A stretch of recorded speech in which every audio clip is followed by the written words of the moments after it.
here's Sports Director Dave Schroeder from Action 2 Sports.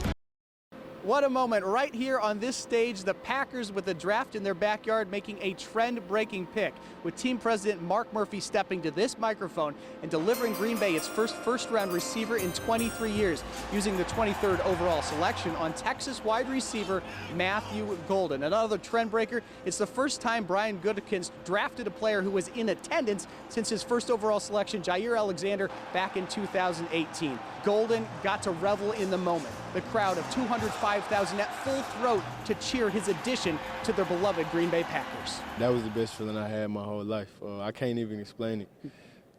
Just being out there, it felt like I was just out there having fun.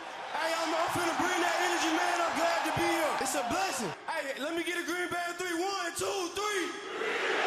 That's definitely something I'm bringing, I'm bringing that mindset to come out here and win, but, just enjoy football. Did you have any inkling that the city you're in for the draft would be the team that picks you? I had a gut feeling, and, I was just waiting on the moment to come. Whenever I got the call, man, I took it all in at once. I was just so excited to, hear my name called in the first round. It's always been a dream of mine since I was younger. As we mentioned, the first-round receiver for Green Bay in 23 years. That will come with a lot of pressure. All eyes will be on Golden to start the season in his rookie campaign. But Golden feels up to the moment, as he was in the college football playoff on 4th and 13 in overtime. His team needed a play, and he delivered, and he's ready to do so again and again. Whenever the lights turn on, I'm always at my best. And, that's something that's always been with me. Whenever my back against the wall, I always come out on top. So, being put in situations like that is nothing new to me. I got a lot of confidence in myself. I'm strong, mentally strong too. I feel like that plays a big role on and off the field. I got a chip on my shoulder, and, it's never going to leave me. That's something I bring with me everywhere I go. What a day. 205,000 fans in attendance for day one of the draft. That nearly doubles the population of Green Bay, Wisconsin, Titletown, USA. And there are still 2 more days to go on this draft. A special moment for the city, the state, the community, and Packer fans worldwide. Good evening. Tonight, Oshkosh native Tyrese Halliburton trying to propel his Pacers within 1 win of the NBA Finals. And at the peak of his powers, Halliburton nearly netting a triple-double in the first half. That's right, 20, 10, and 9 before recess.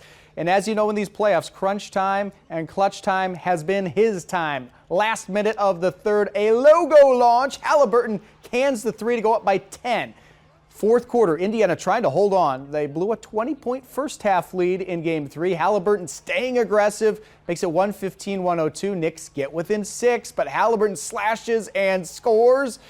He's big in the money moments, and tonight gets his team and himself within 1 win of the NBA Finals with a turnover-free playoff triple-double, 32 points, 15 assists, 12 rebounds. Well, the Brewers looking to get back to 500 tonight, hosting the Red Sox in the 5th inning of a scoreless game. Sal Frelick in right field. Don't underrate this play. Comes up throwing, and he will gun down the runner at third with an absolute laser. That would loom large late because down 1-0 the Crew. Last bats, Frelick puts it in play to center field. Christian Yelich comes around to score. We are tied 1-1. We get extras, bases loaded, and the first walk-off dinger in Yelich's career, the 2018 MVP, a walk-off grand slam to get Milwaukee back even on the season. Wow. Well, Brewers starting pitcher Jose Quintana rehabbing with the T-Rats tonight. He would go 4 innings, but gives up 3 runs on 6 hits. He had 3 Ks. All the runs against him came in the first frame. Quintana working through a shoulder injury. The T-Rats would end up winning this thing, though, 5-4. Well, so you're saying there's more than a chance. The Athletics' Matt Schneidman, the first to report, the Packers are offering a restructured contract to corner Jair Alexander. The team and star seem destined for a breakup this offseason after the former All-Pro missed 20 games the last 2 years, including 1 for a suspension. Alexander had a career-high 5 interceptions in 2022, but just 2 the last 2 years combined. As OTAs begin for the team today, Schneidman reporting that Alexander does plan to attend the team's mandatory minicamp next month, even if his contract situation is not resolved. And oh yeah, we're 2 days away from the U.S. Women's Open at Erin Hills. So much fun to be had in our state, especially today. That's true. And your Pacers look like they're in really good shape. I grew up in Indiana, and watching an Oshkosh kid take them to great heights, it's amazing to watch. A lot of people in the Fox Valley cheering for them. For sure. It is chapter 211 in the most storied rivalry in NFL history. More than a century of clashes, and this, the biggest one in 12 years since the winner takes the North finale in 2013. Today's winner would take over first place in the division. The loser falling all the way to the final spot in that playoff picture. Frozen Lambeau Field, 16 degrees, wind chills single digits. When Ben Johnson was hired, he said it's kind of fun beating Matt LaFleur twice a year. LaFleur would not play into those headlines this week. The number one on-field storyline, that turnover margin. The Bears, the most takeaways. The Packers, the fewest. First drive, Jordan Love picked by C.J. Gardner-Johnson. The defense holds, and then, hold on, Jordan Love to Christian Watson, who tore his ACL at home against the Bears last year. Touchdown and a 7-0 lead. Final minute, first half. Love going long for Bo Melton. 45 yards just behind the safety. 14-3 Packers at the half. Jeff Hafley's defense stout in the first 30 minutes, giving up just 71 yards, the fewest for a Ben Johnson offense ever. But the second half, a different tale. Caleb Williams on the run, at his best outside the pocket all day, finding Cole Kmet. Then down at the 1, he would get it done to Olamide Zaccheaus, past a diving Keyshawn Nixon. Not much more the corner can do. Repeat peak, 2-point conversion makes it 14-11.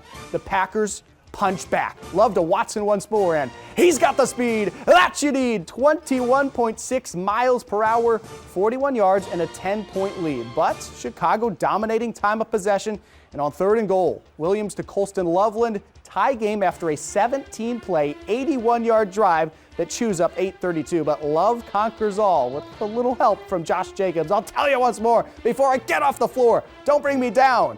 4 Bears have him dead to rights on 3rd and 1, but he picks up 21 yards into the deep red zone, and Jacobs gonna pay it off to go in front with 3.5 minutes to play. 20 carries, 86 yards for Jacobs. Chicago driving though, 3rd and 1, and watch this. Bam! Kingsley Enagbari, put some respect on his name.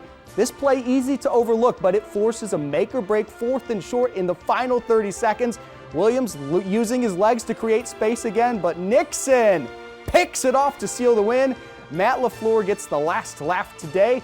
Now 12-1 all-time against those Bears. 4-0 in the division this year and atop the North at 9-3-1. Joey Dubois has cover 2 coverage from Lambeau Field. Joey.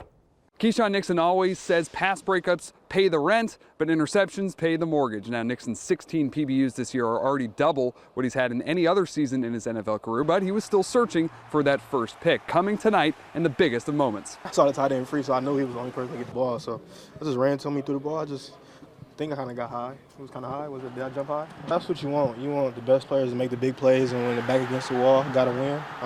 It's 4th and 1. Ain't no bigger play than that. So it's a hell of a win for us, for sure. He look short man syndrome. Scrappy motherfucker. Like, he's so scrappy. Like, he's not to be played with, bro. He's small in size, but he's like a pit bull. Like, he's scrappy on that outside. I mean, he knows when to turn it on. Like, he always finds a way.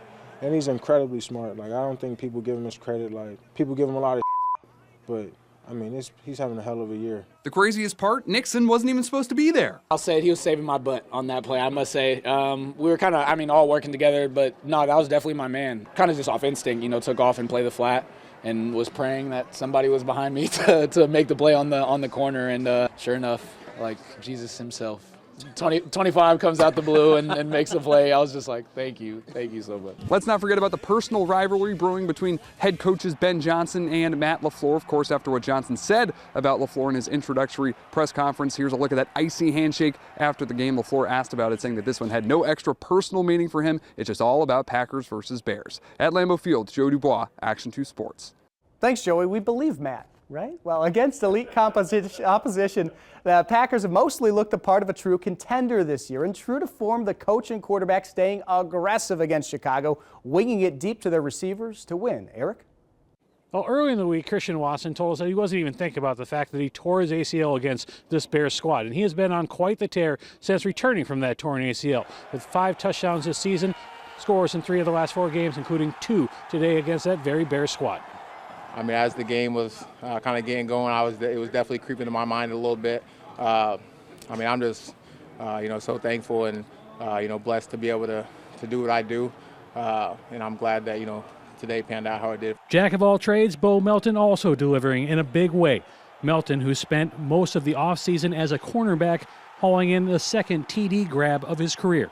I think the guys definitely just kept me in it. The coaches kept me in it, you know, on both sides of the ball. You know, had ups and downs of going in there, you know, haven't been playing for a minute, but, you know, starting to feel my groove back again. I was so happy for Bo. It was actually crazy. We ran the same play twice in a row. I ran it the first time. And Bo, you know, I was tired, so Bo goes out there, and I love all of our receivers, but, you know, Bo brings a different energy to that wide receiver room. A day of redemption for Jordan Love as well, rebounding from an early interception to finish with those 3 touchdowns and 234 yards passing. That was obviously a tough play.